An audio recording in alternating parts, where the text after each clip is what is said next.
Live from WRCT Studios in Pittsburgh, Pennsylvania, the Total Education Hour, the talk shop for teachers, parents, and administrators. Here's your host of the show, Neil Haley, the Total Tutor. Hi, everyone, and welcome to the show. Again, I'm so excited with the growth of the show. Right now, we're being filmed for many different television stations. You have to go to my website at totaltutor.org to learn more about that. And we are syndicated on Life Improvement Radio as well as other stations. And we're going to have the owner of Life Improvement Radio on the program later today. Again, the number is 412-621-9728. Again, getting used to the whole 7 o'clock time slot. But it's exciting because of the guests we're going to have. So I want to welcome my co-hosts, Darcy Hyman. How are you, Darcy? Great, Neil. Thanks. And also my developmental behavior expert, Jarrett. How are you? Great to be here, Neil. I'm doing fine. A little bit under the weather earlier in the week, but now I'm right back on track. The news about the show is just fantastic. Well, just to announce the great thing that we're going to be on 1080 WWNL, and it'll be starting on June the 14th, 2:30 Tuesdays. Jarrett and I will be doing a show, and it's going to be all about helping families in education. It's going to be a great show. This is how it starts. We just keep building from this station and going on and on. I love to hear about it. Exactly, in Life Improvement Radio as well. I'll be doing radio all the time, and I love it. It's great. We were talking about 3 hours. I'm sure that's coming soon. Okay, so let's go to the first topic today, and that is what constitutes a free education. And hearing this topic, first of all, and looking at it, I say to myself, what constitutes a free education? It says, with the cost of education students in public schools rising and state funding declining, it was inevitable that school districts would be forced to resort to new methods of narrowing the gap. In a front page story, the Wall Street Journal detailed the way different states have aided lab fees, book fees, and even fees for extracurricular activities. I like this idea. Guess what? We're not going to pay for things like this. What is your thought, Jarrett? Well, I think that our audience probably knows where I stand on this. I think it's pretty clear that our nation has a responsibility to educate our children. And one of the great things about public education is that it is available to everyone, regardless of how much money you make or how little money you have. Those things need to be part of every public education. And I think that there are certain elements in here that are legally binding. Title IX, for instance, has certain elements in it that require education to have components wherever you are. So I don't see how telling someone to pay for their own books can really be legally binding in the fact that you need books to go to school. These are not extra elements that you could take or leave. So my point on this is you might like it. I know it's expensive, but regardless of what we're looking at, it has to be included in the cost of public education. What are your thoughts, Darcy?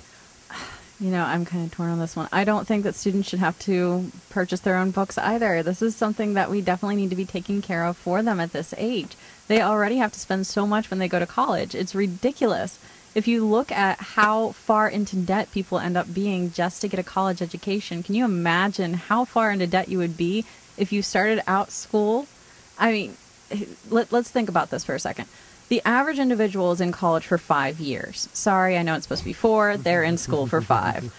You end up with 5 years of debt. If you add the other years that you have been in school, which is 13 if you include kindergarten, that's 18 years of debt that you're going to have before you can even get an actual career. Well, and there's even a slippery slope here that we could begin to go down. You know, at what point do we say, okay, this year you pay for textbooks, but next year you pay for art paper, and the following year you're going to pay for glue? At what point do we begin to say, okay, now you just have the building and everything else is up to you? So the thought is, Jarrett, if you're going to pay teachers so much money, and you're going to pay them compared to private school teachers, and you're not paying enough in taxes to fund all this, then guess what? You have to pay other money. That's my thought. If the taxes were paying for enough of the education, again, we're looking at, let's say, Pennsylvania, where we pay our share. But guess what? In Florida, it's funded by the lottery. Other states, it's funded by who knows what. It's, again, if you're not paying your fair share, then you're going to have to do things like this. Maybe not books as much as extracurricular activities. Those are already expensive, though. No, but guess what? You want to be involved in those? There's a cost to it. Right. So are we going to cut back? We're going to have 35, 40 kids in the classroom, or are we going to make sure that people are going to have to buy their uniforms? That's the thought. They already have to buy their uniforms. And you're right. And I would even argue that that's something that we should not require. Right. But Neil raises an excellent point here. Where do we decide that we want to cut costs? Right. And I guess the element that I'm adding to this is there are places where we can cut costs, but when you start to divide that line of what is separate and equal, separate and unequal, I think it's pretty clear here that a community that is lower income is going to have to bear the burden of those costs than the community that has a more higher tax base, at least here in Pennsylvania, where we do use the tax base. So I do think that we're going to be asking our poorer communities to bear a bigger burden of this share, which they can already not really handle that burden. So Neil does raise excellent points here. Where are we going to make these costs? Where are we going to cut costs and be able to still pay teachers, still offer public education? I don't think we do it where it affects children. And so you think extracurricular activities affect children? Oh, absolutely they do. Oh, they totally do. Seriously, I remember when I was. See, I already have a great idea for this. Okay, but okay, now they'll help pay for it. Go ahead, Darcy. But, hold on. It always makes me nervous when he shares about his great ideas. But go on, Darcy. So for example, when I was in high school, I wanted to be a majorette, and I tried out to be majorette. The first thing that they gave you, as soon as you made it, was a list of everything you had to buy. You had to buy a varsity jacket. You had to buy 4 uniforms on your own. You had to be fitted for 3 other uniforms. You had to pay for the fittings. You had to buy boots. You had to buy certain shoes, certain socks, certain everything. To the point that they just started saying, look, if you can't afford this much, don't bother trying out. You don't participate. And that's ridiculous. Right. We're cutting out students who would have an opportunity, and I'm not just saying, majorette. I'm saying kids who might want to be on the football team or get a scholarship playing a sport. We're cutting them out immediately by saying, I'm sorry, mommy and daddy don't have enough money to put you on this team. So I guess there goes that scholarship option too. Opportunity is the key word that was raised So there. let's think of the sponsorship now. Why don't we allow parents to have sponsors like in other sports, so that instead of the money's going that way, have the jerseys sponsored, have different sponsorships that will pay for these things. It's hard. But it can be done, especially if you're looking at an event of a high school football game generating all that kind of money. But, we have to provide things. But guess what? In Texas, it's probably making millions and millions for the school. The parents have to pay and they can't afford it. Let's allow sponsors involved. You need to look at the sponsors, though, because if that community already can't afford things, what sponsors are you going to get? The sponsors are going to want it when you're producing that kind of money and that kind of thing in high school football. If you can. Like a Friday night in Texas, you're looking at... We're looking at Texas. Within those communities, but I'm not sure Wilkinsburg would, for our listeners here that are hearing us in Pittsburgh, they'll understand that. Our listeners across the nation may not understand that. Wilkinsburg is a smaller town in Pennsylvania that has less, not as big a tax base. So a community like that is going again to have to share that burden. There may not be as many businesses that can really offer that sponsorship. But Neil raises a great point here, and I know we're on, kind of the clock and guiding here, and our listeners do want to certainly call in about this. But I'm not sure that business needs to be in the business of taking care of public education.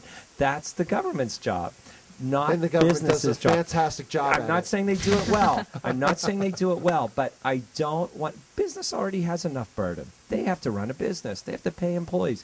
I'm not sure we want to transfer that aspect of it and say, now you guys have to start helping us fund public education by having sponsorships. Let them do their jobs. Now let's have government take care of what they need to do.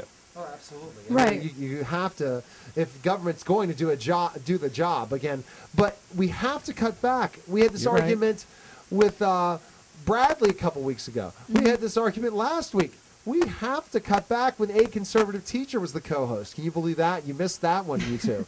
I go and bring on anyone to come on to a conservative teacher. I think I was here for that one. I think last week? Yeah, I was in his studio for that one. It was just you and me sitting side by side. I remember Bradley. Oh, but then we're talking about a conservative teacher. You don't know CT. Darcy okay, knows you're CT. right. I know CT. You're right. You know CT. I do. You do know CT when you went after him on the phone. I did. It was You fun. did. Can I point out something really quickly? Yes. Also, once we start bringing sponsorship and brands into schools, it really affects everything. We're not just affecting that specific group of people saying that the football team is sponsored by this. No, your school is now having that sponsor. Therefore, things that are in your school need to have that label. You need to be selling the product. And that changes the entire atmosphere of your school. Right, and where do you draw the line? I mean, let's say, for instance, a local church decides they want to sponsor the public school chess club. You know, at what point now I think we could be, treading into territory about constitutionality, Exactly. especially when you mentioned that the branding is available. Well, maybe the chess pieces happen to have that church's name on it. Right. And I know that we're probably going to an extreme situation Yes, you here, are. but it's still there, and that's why I Well- brought up the whole slippery slope So, argument. Right, I'm going well- to ask Darcy this question. Yeah. Darcy, how? Now tell me, how are we going to do this? How are we going to make sure that we have to cut back in education and they have to pay? Do you have another idea? So you're talking about like cutting back the price that we're You don't have to spending spending per in child? education per child. We're already third in the world. Are we sure this is what we want to do? This is the direction we want to head in? based on a bunch of tests that are bubbling in. So again, I'm- and you then know, not having the allow. I'm talking every- about the amount of money right. that we spend. We are third in the entire world. Switzerland and Austria, are ahead of us. And then it's like Norway, Denmark, France. I'm not sure I really want to do that. I mean, Spend less on education. Spend less on education. Yeah, I don't think it's a good idea. But do have an idea. Stick with me for a okay, second. I'm sticking with you. So, so my idea with this is team teaching with more students. That's my idea on You this. You had me until I know. team teaching I was know, more I know, serious. but here's my thing. If you have more students in the classroom, obviously one teacher cannot handle it. Yes. However, if you have team teaching and you do it wisely is the key term there, Okay. then it does work. It definitely works. I've observed this with students who are in 5th grade. It totally works. So how many students you I talking think about? we had about 100. Okay, so I know we And had how a many class of team 80 of them. teachers? We had 2. It was 100. beautiful. Oh, I'm sure. It was I'm sure Bronx was beautiful. here right now at TFT. I know. I kinda they'd wish, too, 'cause it'd be they would be standing on their heads right now. But it's But incredible. how's the discipline? The discipline's amazing because with 2 teachers, you're able to stay on top of those students and you're able to say, I can't come up with something, and you look at your team teacher and you can come up with something together. Or if you bring in a 3rd person, you can have 3 teachers for this. A 1-to-50 ratio is a good number. You would be amazed. Well, that's the test because- scores went up. The but- students paid attention. But where's this located? Where is this located? What do you mean? Where's this happening? This is I think the thing is when you have a team teaching, you're able to separate. I the think students. if you had 30 kids in the team teacher, that'd be a pretty good Yeah, thing. now But you've it's cut about- it into a but it's 15 gonna- to 1 it's gonna ratio, but it's yeah. gonna end up still Yeah, costing that's a lot. 15 to 1, Yeah. and we're talking about cutting costs. I mean, that's cutting Okay. costs. If So- we want to bring in more teachers, then yeah, Perfect. 15 to 1 is Perfect. great. But here's the thing. We have talked so far about what constitutes a free education. Mm-hmm. Now we have to start thinking about poverty. The good thing that TFT blames everything on is poverty. Poverty for everything, and that's why we blame education. And we're going to talk about that right when we come back. Again, we're with Jarrett, Darcy, and Neil Haley, the Total Tutor. You're listening to the Total Education Hour, and we'll be back in just a moment with some more exciting education talk.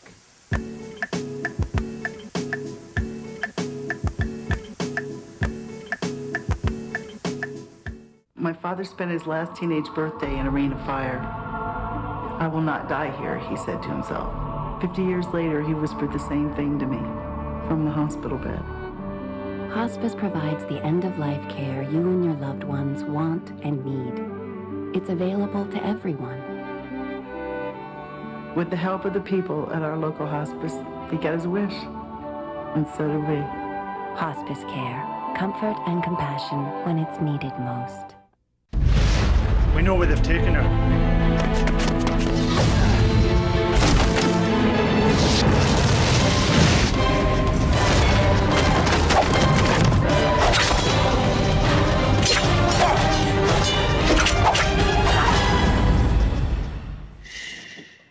We're here to save the princess. But the princess is sleeping. Sorry. Imagine what a little time can do for your family. Is that thing getting closer? Look how high that thing's going. Look out there. Look at the debris. Give me the camera. No, just drive. I've got it. Zoom in. Zoom in. I can't believe this is happening. Oh, the size of that thing. It's everywhere. Are you getting this? Yeah, I've got it. What was that? It's the National Guard. How'd they get here so fast? I don't know. Pull over. Pull over. Do you have what it takes to head into the heart of the storm? Check out NationalGuard.com.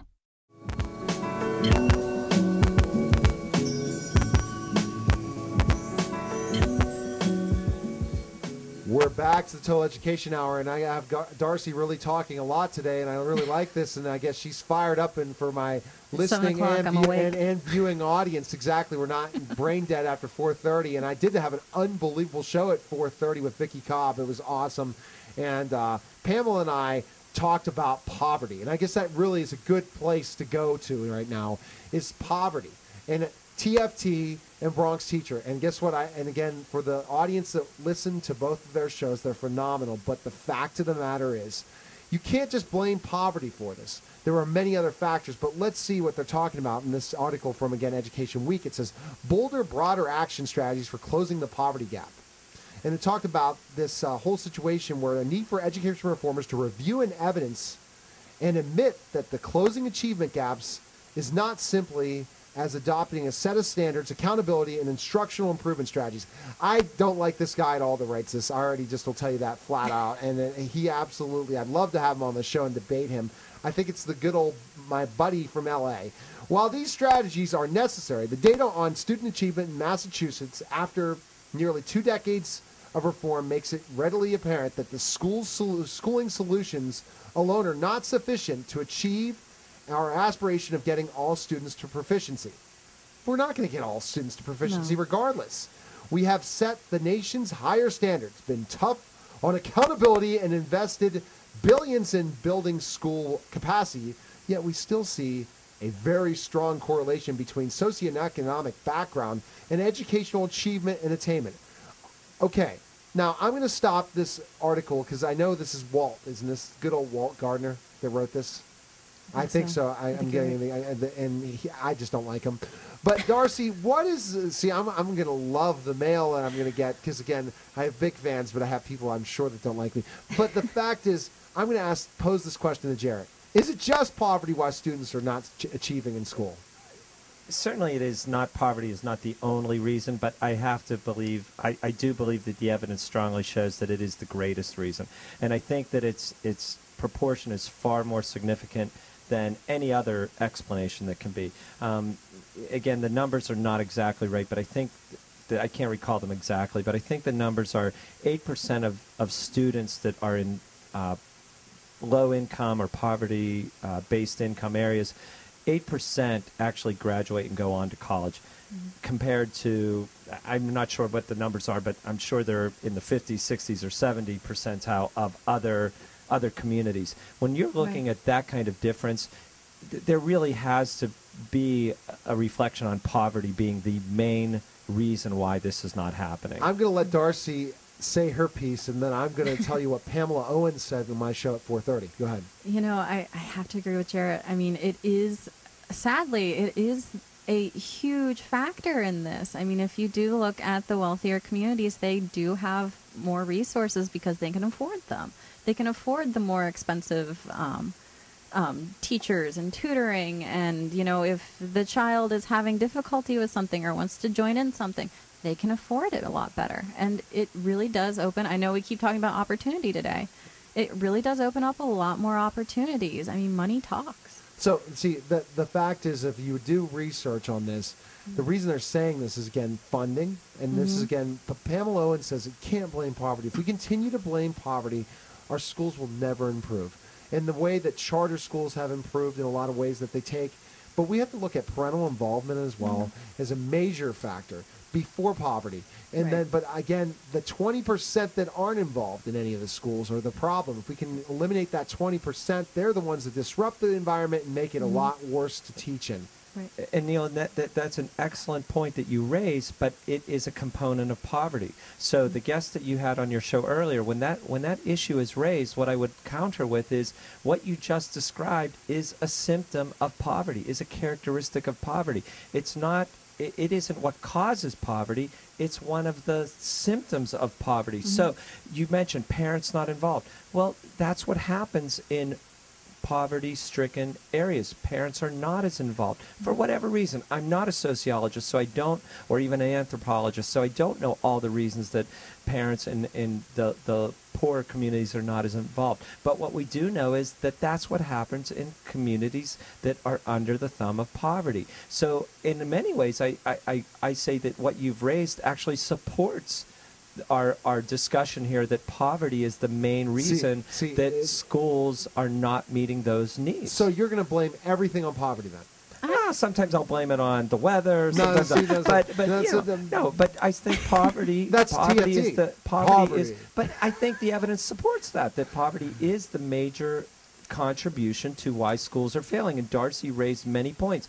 The teachers aren't as good in those areas. Now, you raised some other interesting points. The charter schools that are successful in those communities, why are they successful? They've actually eliminated the issue of poverty.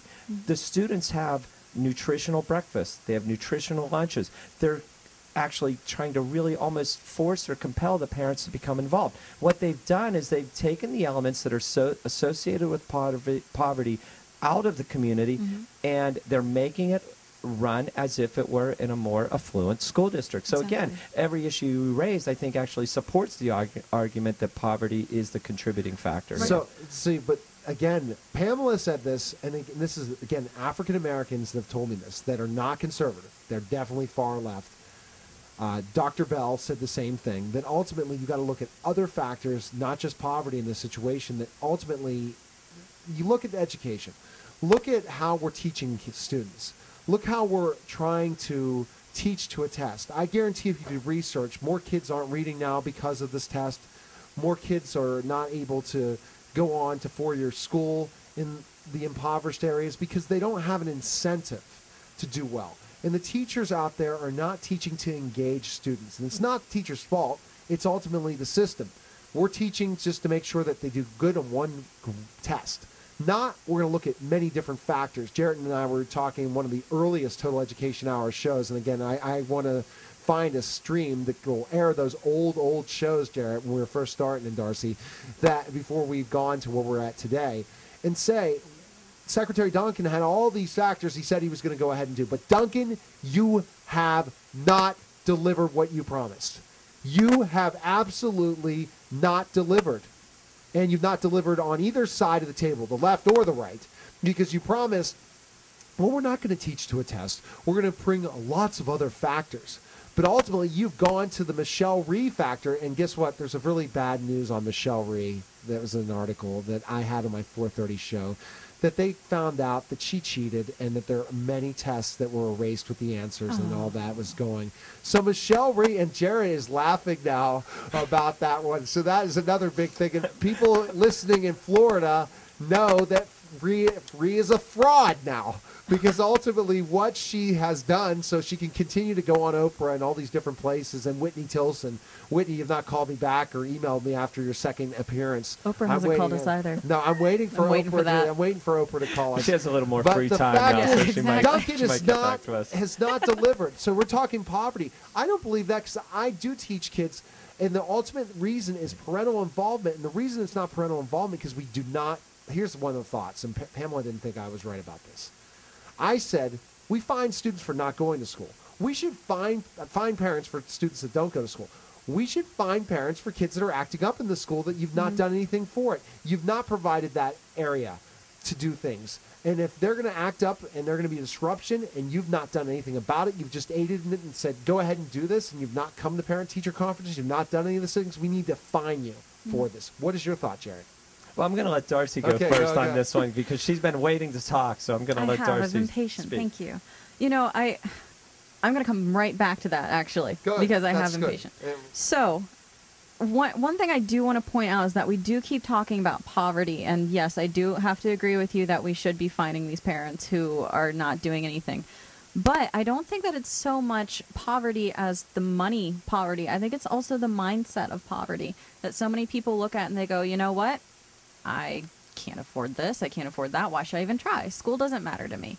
And it's so much of that mindset that once we can get them past that, once we can get those people who are in that kind of situation past that point, then we're going to see so much more and so much better. Because those students who can afford things say, you know what, I'm going straight to college. I can try hard on this test. I can do this. I can do that. Or I'm going to go straight to whatever it is that the program is that they're going into because they have their future lined up. Changing expectations. Exactly. Changing the expectations from failure to success. Exactly. Those students who believe that they have a future, who have been told their entire lives, you have a future, those are the students who try. It's the students who have that poverty mindset that they say, I can't do anything. I'm worthless. There's no way I can possibly do this or that. That's what we're combating right now. Correct. And as a behavioral therapist, one of the first things that I suggest to parents is change your mindset of your child's behavior. Exactly. Try to avoid referring to your James child. Lehman. Right. Try to avoid. I have to agree with try that. to avoid seeing your child as bad. Exactly. Change the expectations. Right. You know, you're a good child who may have some bad behavior occasionally, but you are a good child. I know it may seem minor, but expectations matter. Right. So, Darcy, you definitely agree with me. Another thing that popped in my head, and again, this is so interesting. Is that 7 what you o'clock, took from all that? So Darcy agrees with me. Darcy agrees with me. Check. But she might not agree with me another time, but not this topic or later, because, again, two awesome guests that I think we'll all agree about. They're fantastic. But the point I wanted to make, and again, losing my train of thought, and that's so I just keep talking and talking That's what about we love about you, though. Exactly. That's what makes the Exactly. show fun and Exactly, because I can just keep going. But the way we're teaching inner city kids is wrong. The research out there says the successful teachers provide structure, high expectations. We're not doing that. You're right. We're absolutely treating them that they are second-class citizens, that they never can achieve, and secondly, we can't control their classroom management. Mm-hmm. Those are two factors that would end a lot of the discrepancies, but we have to have the parent involvement, and that's why charter schools are successful. Exactly. Thoughts for when we have about 2 minutes. Jarrett. Well, Neil, this is one of the things that made you such a successful teacher in some of the most rugged environments that were around in the Pittsburgh area. You took those elements, you brought them into the classroom. For those of you that didn't know you as a teacher, I saw you in action. You had those high expectations. You provided the structure in a gentle but firm way. Mm-hmm. You made a big difference in each of those students that came into your classroom, whether it was 4th grade, 5th grade. Those were the things that you brought there. You took the element of poverty out of there. You gave them support, structure, and something that they could expect that was given to any other student in any other community. That's what you gave them, and that can be successful. You were successful, your students were successful when we eliminated those elements that had been previously there in all their other classrooms. The success disappeared because of that. And that, again, my first year, I was self-contained. I was able to do all those things, and my test scores were above average in the Diocese of Pittsburgh for an area where most of them are on free lunch program. Right. And I can take those test scores anytime and say, guess what? I did that, and you didn't allow me to have that opportunity ever again. Right. Darcy, point on this. Do you agree the structure is going to be a very important thing if you're talking about a school with 100 kids and 2 teachers? You have to have the structure. If you don't end up having the structure, you really are running into enemies. Well, you're listening to Total Education Hour. We'll be back in just a moment. This is another National Wildlife Refuge Minute. Alaska.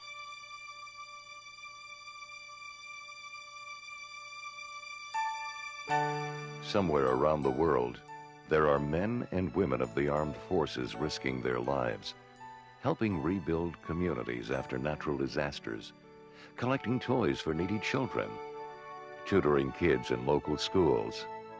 They were at Bunker Hill, Gettysburg, Iwo Jima, Quezon. They've been under the sea and to the moon. They stand watch in Korea. They keep drugs away from our shores. They patrol our skies every day, every year. These are your sons and daughters. You see them in church and at Little League games. But they are special because they work to keep us safe, secure, and free. Dedicated men and women who put their country first.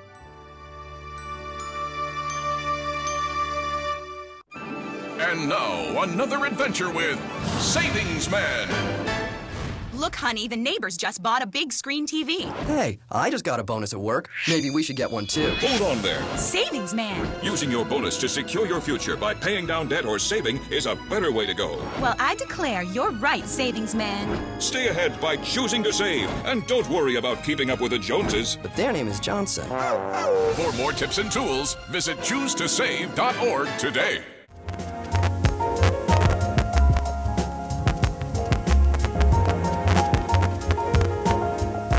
We're back to the Total Education Hour, and I'm with Darcy and Jarrett. Please go to my website at TotalTutor.org to hear about all the exciting news going on with the Total Tutor and the Total Education Network. But I am really honored to welcome to the program David Solomon. David, thanks for calling the program from WQED. I want to read your bio for a second because it's just amazing what you've done in WQED since 2000. You earned 19 Mid-Atlantic Emmy Awards, 52 Emmy nominations, 2 National Gabriel Awards, the Edward R. Murrow, the Golden Eagle, Pennsylvania Association Broadcasters, and Golden Quill Awards. I really appreciate you calling the program. Well, thank you for giving me the opportunity to talk about Long Road Home. Okay, so can you tell us about that? That's, again, your major project going on right now.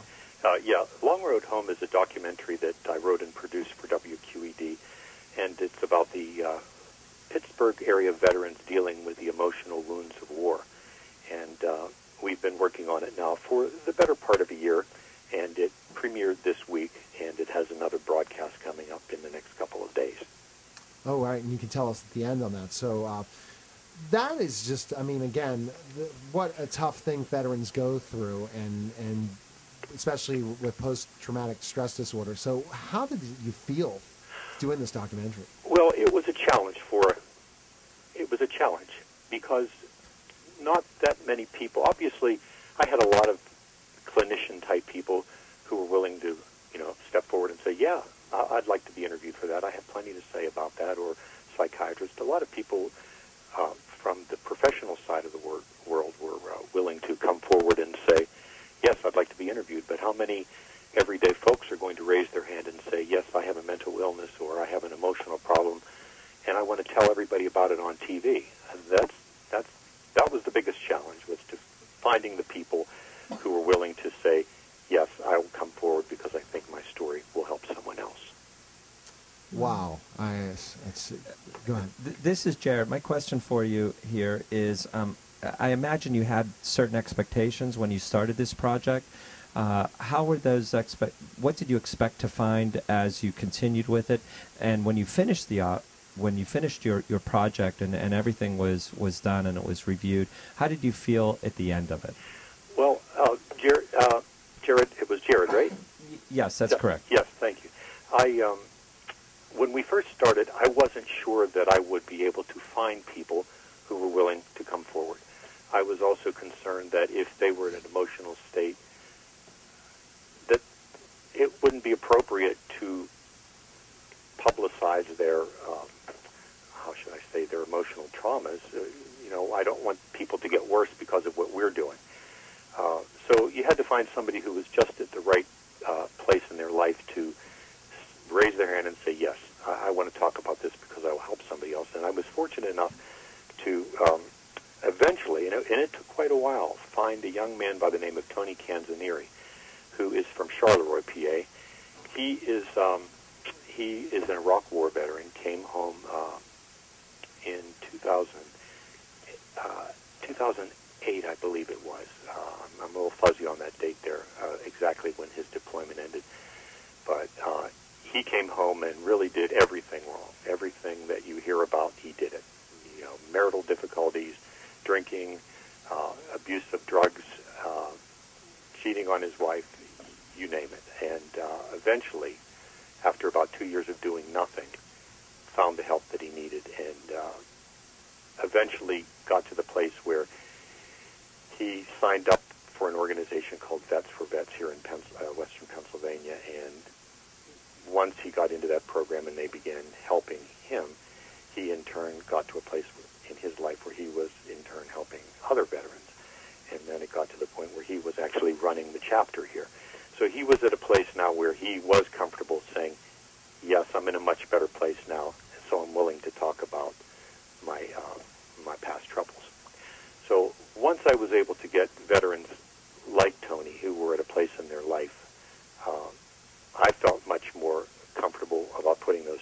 out there. So it was a challenge at first, but eventually we got where we needed to be. I hope I answered your question. You did. Actually, that was exactly what I was looking for, positive results from a positive project. I was really glad to hear that. Yeah, that's absolutely incredible. I'm Darcy, by the way. Hi, Darcy. Hi, David. Thank you so much for coming on the program. And honestly, what you're doing is absolutely amazing. And thank you so much for making a documentary like this. Oh, thank you for saying that. Sure. I just wanted to know what made you want to bring attention to PTSD. Sorry, PTSD. Yeah. Yeah. Well, it was in the fall of 2009. I finished writing and producing a documentary called "Losing Lambert: A Journey Through Survival and Hope" for WQED, and Lambert was the story of a young man from the Mon Valley who died by suicide at the age of 16, I believe it was. He was a well-rounded. No one would have believed that this would have happened to him, but he jumped off the Monongahela River Bridge and killed himself. And I did this documentary on focusing really on his mother and her efforts to come to terms with his suicide, and then eventually get herself to a place where she could reach out and help other parents who found themselves in that same unfortunate situation as she had so many years earlier. And the documentary was very well received. It was obviously hard-hitting because it was about teen suicide. A local foundation called the Staunton Farm Foundation, and they distribute their funds to promote behavioral health in this region. When they saw the documentary, they wanted to do something more with it, and they funded a series of seminars for us where we invited school professionals, mainly guidance counselors, to attend a series of seminars at WQED, view the documentary, and then have a formal session with experts on how to recognize the signs of depression and possible suicide in schools, and then what to do if tragedy unfortunately would strike. So it was kind of a twofold seminar: how to prevent it and what to do if unfortunately it happens. And then after Staunton Farm funded that project, they said, hey, we're really focusing on PTSD, and would you be interested in doing something on this? And so they came to me and said, because I have a history with doing documentaries of this nature, that's really how it got started. So, David, what is your hope through this production? What are you hoping to accomplish for people that have this? I hope that if even one veteran or the family of a veteran happens to tune in and watch it, they will know that you can get there, that there is help out there, and you are not alone, and that there are other people. In the documentary, you will see almost every veteran that we interviewed, from Iraq War, Korean War, World War II. We interviewed World War II veterans about this as well. Every one of them said, I didn't want to talk about it because I thought it was just me, that nobody else out there was facing this problem, and nobody would understand even if I did say what was happening to me, even if I did confide that I was having nightmares or visions or seeing images of dead people. Just to let people know that there is help and they are not alone. And once you make that first step, maybe get into group therapy, and you're sitting in a room with 10 people, and you tell your story, and the guy next to you says, hey, that's me. Same thing. Cold sweats, flashbacks, that's me. That's what I hope. That's fantastic that you're doing this, because, again, once people see a documentary and they're dealing with this, they're more willing to come forward. So you're doing a fantastic thing. Well, thank you for saying that. I would add that we do have a website for Long Road Home at WQED.org. You can find it right on the homepage. It does give you our next upcoming air date, and that is Sunday, May 29th at 6 p.m. on WQED. And on the website as well, we have posted a lot of resources for any family member or veteran who finds their way to that page.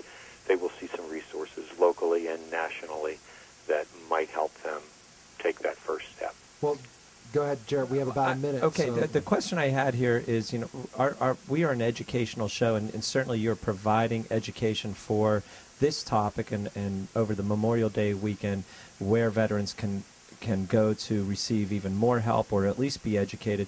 What role can you see in the communities or even within the military itself that can really help bring this even more to light and educate their soldiers? Well, I think that the military is doing an awful lot right now. Right.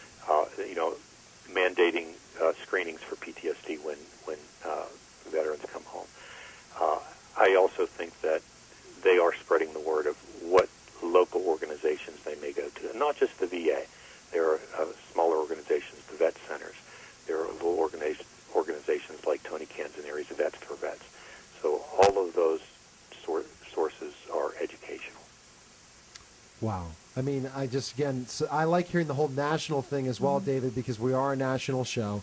We're syndicated on many different channels, television, radio, internet. So the hope is through you getting the word out. Are you looking to broadcast this on other stations as well? And we got about 30 seconds. We will offer it up for national distribution. It's up to the other public stations if they want to pick it up.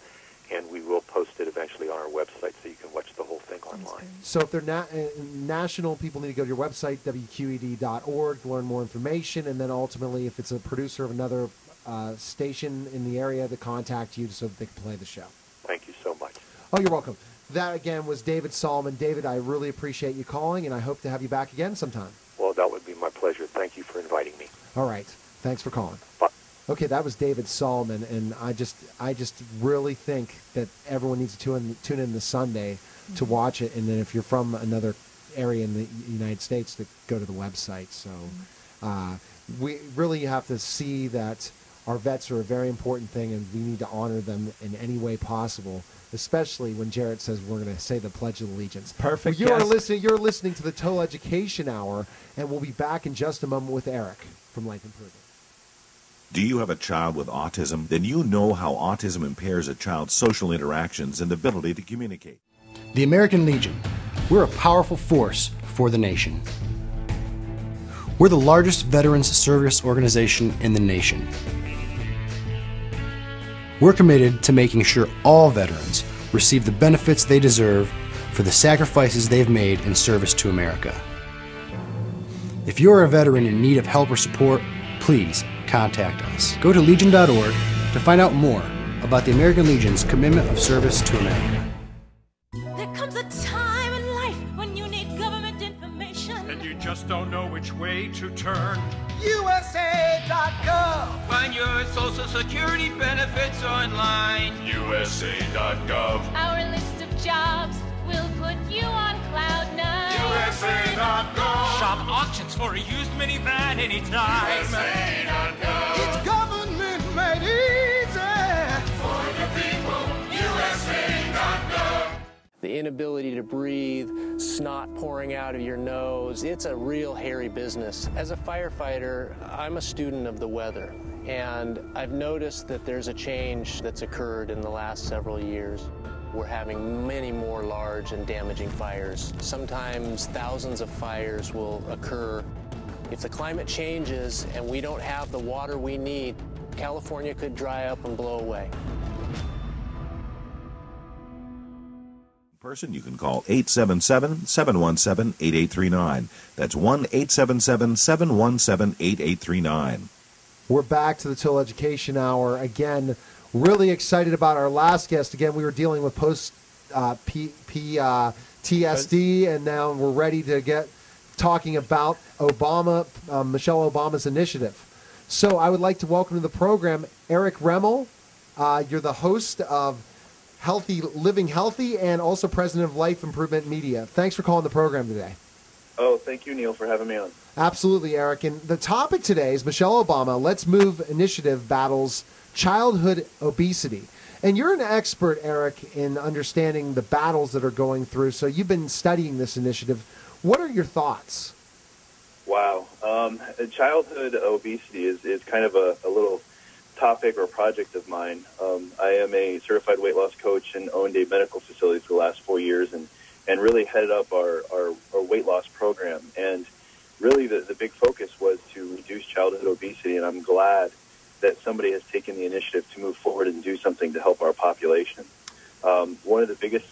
I can convey to your listeners is my generations, I'm mid-30s, and my generation is the first one in history predicated to not outlive the previous.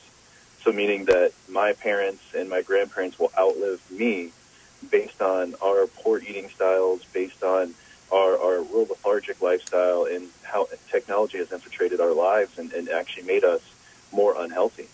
And I'm so glad that the government is taking initiative to move forward. Well, we have to, and the only way to do it is, first of all, in the schools and also educate in home. If we can't educate in the home, this won't work, but ultimately, hopefully, the plan is going in that direction, Eric. Now, your thought of what you would do in this situation, do you completely agree with Michelle Obama, or do you have some other ideas as well? Well, it's kind of a mixed thing because I always have issues when government control or government's taking over initiatives because, like her, a recent article that was a write-up on her had said, it's great that they're taking initiative, but how many folks are going to react to a government-led program when the government's telling you eat right, exercise, be healthy? And also we're leveraging, I think there was I think it was a $10 billion program, $1 billion a year increasing on the school system into the budget. So here we are cutting teachers, cutting wages, laying people off, but yet we can find money to initiate a weight loss or a prevention program. I think that should be instituted in the budget all along. I remember when I was a child, I had what they call PE or physical ed. They no longer have it. It's an option in our state. I think they need to institute mandatory exercise. They need to institute healthy meals. I know when I was in high school here, they actually had takeout restaurants on campus at our school. I mean, that's ridiculous. Why aren't they offering healthy food choices instead of Taco Bell and other alternatives? Yes. Yeah, our show is really about the opportunity to make positive changes, and it really seems that that's what your program is really offering here, is a chance to really kind of make those changes in your life for the better of the young children. What would you say would be one of the most important priorities to change in the home, in the school district, to help children be healthier? Well, first and foremost, I would say get parents involved. So many children are currently, their time is occupied by video games, by computers, by iPads, by cell phones. Turn off the TV, get them outside, go play kickball. Institute a family workout regimen. There's no reason why the parents can't exercise with the children. Go to the YMCA or the local gym or another outlet where they can exercise. Get the schools involved, as far as healthy meal planning. A lot of folks, when I was in school, there was a food pyramid. We were taught how to eat, what to eat. They no longer teach that in schools. Teach what's a healthy diet, what's healthy nutrition, what's good food. We're taught, food that's available on every corner that we consider healthy is a salad at a fast food restaurant or a grilled chicken sandwich. Well, why is that healthy? Educate people to tell them what the do's and don'ts are of that. Great point. Wow. Yeah, I definitely have to agree with you on that we definitely need to be encouraging these kids. We need to be teaching them what is healthy and why it's healthy, why it's important, and tying in this nutrition into science classes so that they can understand what they're actually doing to their bodies. But one thing that I honestly think that we need to do is lengthen the school day. I'm a big advocate for that. And also, if we do lengthen the school day, then we definitely have time to fit in those gym classes. I kind of wanted to know what your opinion on that would be. Yes, I agree with you 100%. Coming as a latchkey child myself and going to programs where I actually was able to go home early and get into junk food. I don't know if you guys are aware of this. At one point, I was obese myself. In the last 5 years, I've actually lost 80 pounds when I started this weight loss initiative to get people back on a healthy lifestyle. And I kind of went through it myself. So good for you. I understand what kids, thank you. I understand what these kids are going through. But I would really say, lengthen the school day. If kids are going to have to be put into some kind of after-school program, why not incorporate it into a school day? Incorporate exercise before or after class. Incorporate healthy snacks and teach people. Maybe even offer a home ed class where you can teach children how to cook healthy or to make healthy meals. Exactly. Absolutely. That's definitely needed. Mm-hmm. Now, Eric, you're saying about the government whole thing, the whole situation with the government, but how would you curb this issue? They were talking about how we're going to make sure that there's only healthy snacks in schools, but then they get home and then they go crazy with the junk food and different things. How would you help to educate parents? What do you think the initiatives need to be made? Because, again, educating parents will be the way to make the change. It's not going to be in the schools in a lot of ways. It's going to help in the schools, but the major change is to educate the parents. What would you do in that situation? Wow, I have so many ideas and so many things that I've tried to teach families over the past years. But first and foremost is maybe institute an initiative of something where the school system, the school district, they do a box top program in most states where they give points on labels and different types of products. Well, why couldn't they offer initiatives like that on healthy foods? The parents bring the labels in, and the student brings them into class and gets maybe an extra credit or gets an extra initiative for bringing those into the school, or give the school districts credit for the parents actually initiating a healthy lifestyle change at home. Offer programs after school with the parents, PTA meetings, resources. There's so many different things they could do on the web or through webinars, or so many different things they could help to teach. But make it a part of the actual homework process or the school day process with the child so the parents are more actively involved. Great point, Eric, because, again, if you don't educate the parents and you don't come up with these great ideas, because, again, you're not talking government involvement and yet saying to these businesses, you need to step up on this. You need to step up, hopefully not through government intervention, but say, this is really an important initiative, instead of you saying, practice what you preach. Great point on that. So what? Exactly. Another question, Jared? I do, and certainly the history that Eric has revealed certainly explains his passion that he has for this topic and for what he's doing with his life, and I certainly applaud that. Much of what we've talked today has been the connection of poverty and the link between poverty and a lot of the things that really are disadvantaged in there. How does that connect to nutrition and the eating habits that certain communities or families may develop just based on how much money they have to spend on food? Oh, excellent point. And I bring this up so often.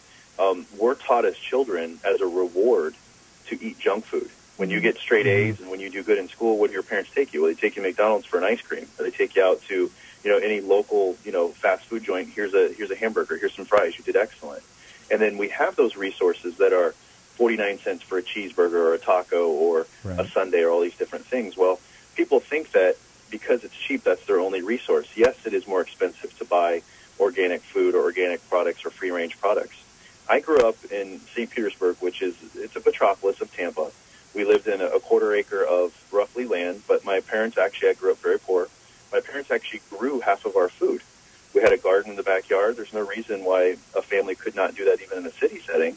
It costs pennies on the dollar to buy a whole 100-pack of seeds. Then you have 15, 20 tomato plants that could feed you throughout the year. You can grow carrots and lettuce and all these different things. You can look for sales. There's a lot of programs right now, I know locally here and actually on a national level, that offer discount coupons for healthy food and making choices. And a lot of the meal planning they do at the local grocery stores, their sales are based around healthy cooking and meals, and they'll give you recipes to focus on cheaper savings on food. So meaning you buy a larger portion of this healthy chicken, we can cook and give you bulk discounts and things like that.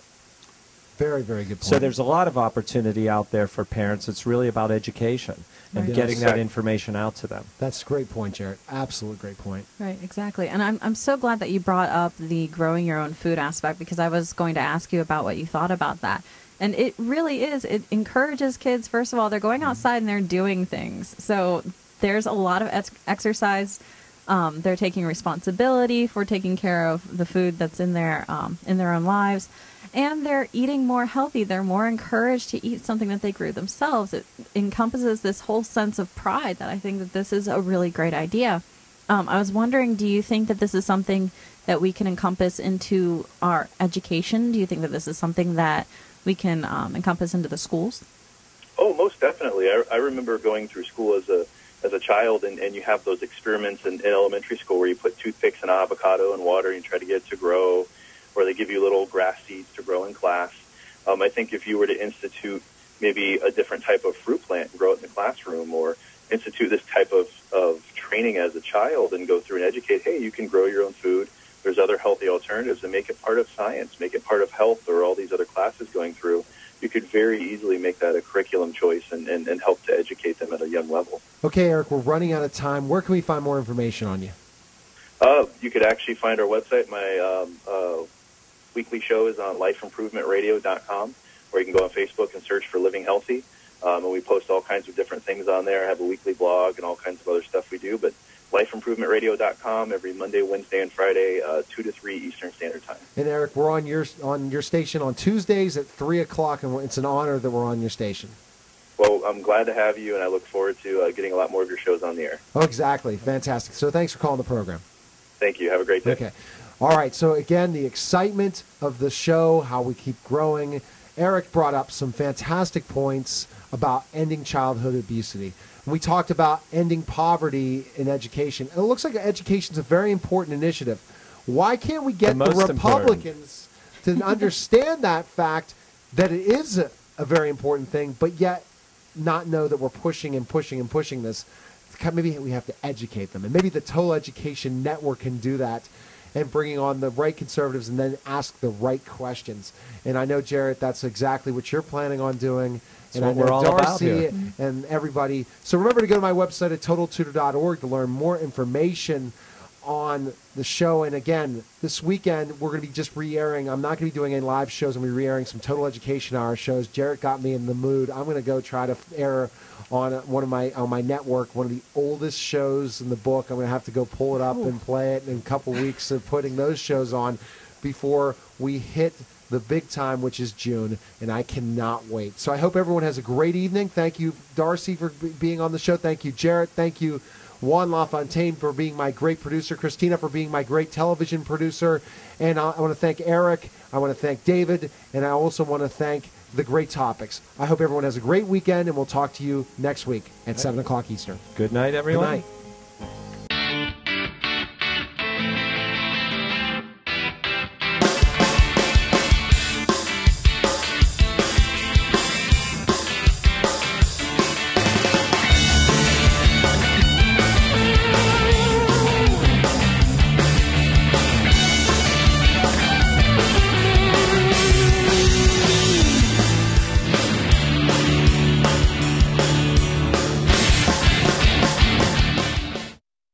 You've probably seen this before.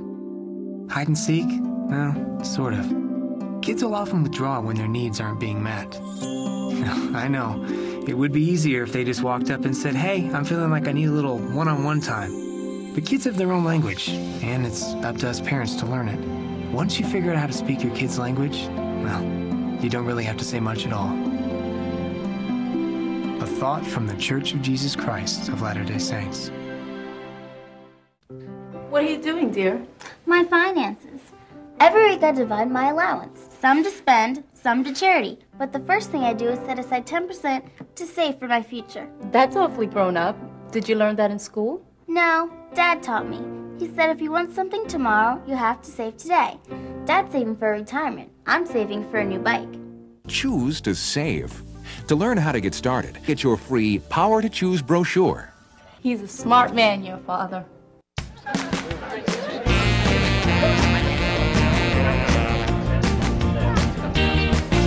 Hi, I'm Chevy Checker. A new twist in the law makes it easier than ever to save on your Medicare prescription drug plan costs. So what are you waiting for? Go to socialsecurity.gov and apply for extra help. It's easier than learning the twist. Ow!